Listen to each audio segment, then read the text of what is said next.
Hello, I'm Troy Finnegan, and welcome to another episode of Buff Sports Live. The NCAA tournament is in the rear view with a sad ending for the Buffs. But first, I would be remiss if I didn't acknowledge the Pac-12's shockingly stellar performance in this season's NCAA tournament. In the major sports, the Pac-12 is considered to be a Power 5 conference. However, most view it as the little brother to the SEC, ACC, Big Ten, and the Big 12. In football, the SEC runs the show, and in basketball, traditional powers like Duke, North Carolina, and Kentucky all play out east. But the Pac-12 didn't fold over as expected in this year's NCAA tournament. In fact, it shined brightly above all of the other superior leagues. On the women's side, both finalists came out of the Pac-12 when powerhouse Stanford met third seed Arizona, who was coming off a stunning upset over heavily favored UConn. The two produced a classic battle, with Stanford coming out on top and claiming the national championship by 1 point. All 5 tournament participants on the men's side won at least one game, and 4 of the 5, apologies to my fellow Buffs fans, reached the Sweet 16, the most teams of any conference. Oregon State, UCLA, and USC all reached the Elite 8, and UCLA carried their Cinderella story all the way into the Final Four, coming within seconds of knocking off Gonzaga in what would have been a David over Goliath upset. Facing a lot of doubters, the Pac-12 rose to the occasion, proved they belong, and then some. Despite the conference's success and an incredible win over Georgetown, CU didn't get their amazing, dramatic Final Four win that we were hoping for. But, if you were paying attention, Gonzaga did. Freshman phenom Jalen Suggs made an incredible buzzer-beating, game-winning shot to send his team to the championship game and to keep their undefeated season alive. It was a crazy shot that will live in college basketball lore forever. You know, that reminds me of some crazy finishes in Colorado history. Today is a great opportunity to look back at some of the greatest moments in Buff sports history to put a smile on all of our faces. Should be a fun time. Let's set the scene. It's December 7th, 2013, and the Kansas Jayhawks rule men's basketball. They've had only one loss on the season and are ranked 6th in the entire country. The Buffs hadn't beaten Kansas in 19 games. That's over 10 years. The Buffs battled to force a tie late in the second half with a chance to win it. Here are Forever Buffs Matt Smith and Joe Paris on the call for Student Radio. Here come the Buffaloes. It's a full court play. Josh Scott will set a screen for Spencer Dinwiddie. It'll be Xavier Johnson inbounding it, kicked away there by Landon Lucas, and Spencer Dinwiddie will once again reset for another winner. They call them the winner plays, and boy, hopefully they're titled that for a reason. Ski Booker to get the inbounds. How is there not a foul on the backside? Booker launches a three. Oh my God! Ski Booker, he got it! Oh, what a shot by Ski Booker! Knocks down a three, and Colorado has defeated Kansas 75-72. Colorado wins! Oh my goodness, Ski Booker knocks down one of the bigger shots of Colorado basketball history. Oh my goodness, what a shot by Booker as Kansas has come into Boulder and walks away with their second loss of the season. Can you believe it? My goodness, Joe. My goodness, Ski Booker has completely redeemed himself in the face of all the fans, and that has to be one of the most incredible college basketball games I have ever seen. Ski is key, and ski for three. In the 2019 season, just before COVID came around, Dayton was certainly one of the top teams in the nation. They would have gone on to be the top seed in the tournament that never happened. But first, they had to face the Buffaloes. On December 21st, the game was coming down to the wire. Tyler Bay was double-teamed, meaning Deshaun Schwartz was wide open. The game on his shoulders all day. Lob to Bay. Against Mike Sell, he's doubled opposite Schwartz for the win! Yes! And Schwartz did it again. In the Pac-12 tournament semifinals, the Buffs versus the USC Trojans. Shot clock at 10. Go now. Go now because you have a chance for an offensive rebound if you miss. Timer's at 4. Here's Wright with Horns 3. running away from the ball. Wright with 1. Lets it fly. Off the front rim. And the follow jam by Schwartz. 3.3 seconds to go. Basketball isn't the only sport with epic endings. The CU football team has had its fair share of glory, but most recently, fans recall a sunny day, September 7th, 2019. But the gloom came in as hated rival Nebraska began destroying the Buffs. At one point in the third, Nebraska had a 96.6% chance to win the game, according to ESPN. The Cornhuskers still had an 86.8% chance with 1 minute to go in the fourth. It seemed like all hope was lost. Snap, put down. Stefano's kick. It is on its way, and it bisects the upright. 9-yard field goal by Isaac Armstrong. Snap, put down. Kick is up. It's on its way, and it is no good! The Buffs win! The red turn blue, and the black and gold have knocked off the Huskers for the second year in a row! Now, let's take it back in time a little bit. 29 years to be exact. The Buffs entered a packed house of over 100,000 fans in Ann Arbor, Michigan. The Big House, as it is famously dubbed, as the number 7 ranked team in the nation, only 3 spots behind the Michigan Wolverines at number 4. After a hard-fought battle, eventual Heisman Trophy winner Rashaan Salaam scored a touchdown with 2 minutes and 16 seconds remaining to cut CU's deficit to 5, 26-21. A huge 3-and-out from the Buffs defense gave the high-powered offense time for one last drive. After a 21-yard gain on first down, only 6 seconds remained and 64 yards stood in between Colorado and a program-defining victory. Now, a miracle was obviously needed to pull this off, and most miracles never come to fruition. But most miracles don't involve Cordell Stewart and Michael Westbrook. It's one of these moments for a CU alum that just sticks out in their minds as something like you've never seen before and you probably will never see again. And so with 14 ticks remaining on the clock, Colorado trailing by 5 points, 85 yards away from where they want to go. Well, it was the end. It was the last minute of the fourth quarter. Well, they get one more play. One more. It's 6 seconds. For the defense, I'd have a few more guys over there. 3 wide outs at the top of the picture. Stewart with time. Lets it go. And when he threw the ball, it kept going and going and going. And as it got higher, the stadium started to get quieter. You can hear a pin drop. I didn't think it was going to happen, and it did.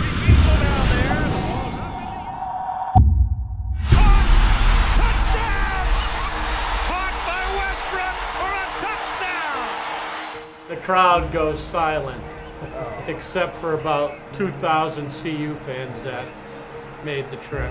I still giggle whenever I see it. It was awesome. It's the miracle in Michigan. Incredible!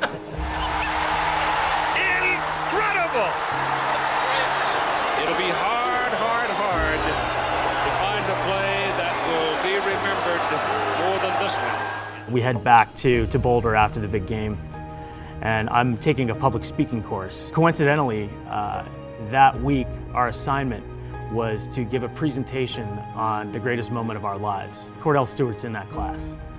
And a few other presenters go just before him. He makes his way up to the podium. He just stands there with this huge grin on his face and says, "I think you all saw what happened." And the whole place just erupted in laughter and celebration. There are plenty of buzzer beaters and big moments in CU sports history, and they all required incredible skill and execution to pull them off. However, sometimes you need a little luck and maybe some assistance from the Zebras. For our trivia question this week, we're going to take you way back to 1990 for some Buffs football history. We're asking you, what referee blunder resulted in a Buffs win over Big 8 rival Missouri in 1990? Don't go away, we'll have the answer for you later in the show. Now, sports are great, and we're all sports fans here, but there are more important things in the world than sports. Some of you may be wondering, what is CU doing to be a part of the solution to social and racial injustice in America?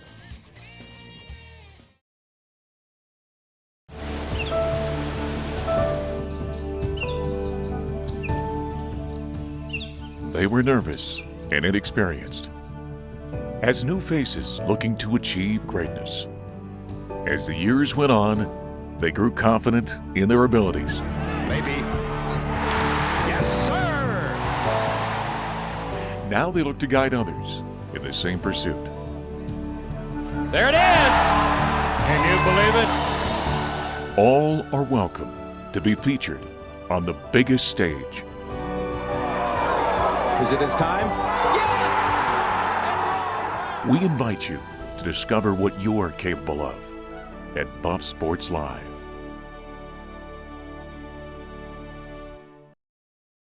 The United States experienced turmoil this past summer when George Floyd was killed by police in Minnesota. People and institutions everywhere were doing what they could to help the fight against racism and social injustice in our country. Vinay Simlot joins us now to tell you how CU has been doing their part to help the cause. Thanks, Troy. With the Derek Chauvin trial for the murder of George Floyd now fully underway, we thought we'd take a look at how CU reacted to George Floyd's death and what's come of the movement almost a year later. You'll remember back on May 25th of 2020, George Floyd, a black man, died under the knee of Minnesota police officer Derek Chauvin. The state of Minnesota brought murder charges against Officer Chauvin. That trial is ongoing. But Floyd's death ignited a national racial reckoning with nationwide protests calling for police reforms. CU athletes spoke up too. Minneapolis native McKinley Wright tweeted, "My parents texted me in fear this morning, continuously reminding me of their love for me. It's heartbreaking that all black parents are worried if their child will return home every time their child leaves the house.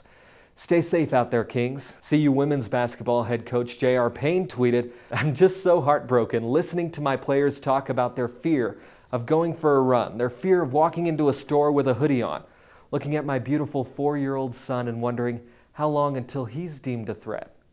She added, "Every single one of us can do something. Every single one of us must do something." Well, they did.